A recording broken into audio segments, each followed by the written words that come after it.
தாம்பரத்திலிருந்து சென்னை கடற்கரைக்கு செல்லும் மின்சார ரயில் சேவை ரத்து செய்யப்பட்டதால் தாம்பரம் பேருந்து நிலையத்தில் பயணிகள் கூட்டம் அலைமோதியது.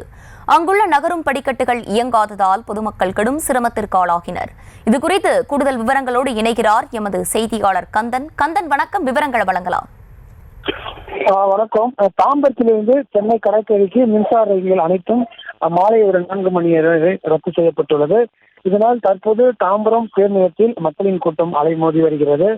குறிப்பாக தினதோறும் நம் தாம்பரத்திலிருந்து சென்னை கடற்கரைக்கு 10 நிமிடத்திற்கு ஒரு முறை ரயில்கள் இயக்கப்படுவது வழக்கம்.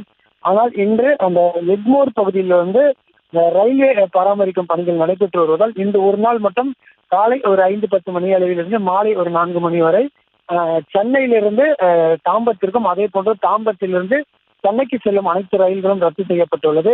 இதனால் குறிப்பாக தென் மாவட்டத்திலிருந்து வந்தவர்கள் காலை நேரத்திலே தாம்பரத்திலிருந்து சென்னைக்கு செல்ல முடியாதால் தாம்பர பேருந்தில் கடுமையாக பாதிக்கப்பட்டு அங்கிருந்து சென்றனர். இந்த நிலையில் நேரம் அதிகமாக ஏராளமானவர்கள் தாம்பர பேருந்தில் வந்த மண்ணும் உள்ளனர்.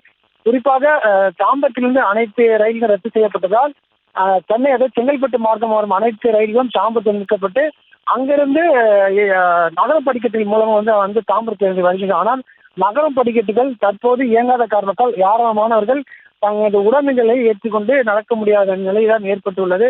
அது மட்டுமில்லாமல் ஒரே நேரத்தில் ஏராளமானவர்கள் தாம்பரத்தில் துணிந்து வருவதால் தாம்பரம் ஜிஎஸ்டி சாலையில் ஒரு கடுமையான போக்குவரத்து பாதிப்பும் ஏற்பட்டுள்ளது. போக்குவரத்து போலீசார் போக்குவரத்து சரி செய்யும் பணியில் ஈடுபட்டனர்.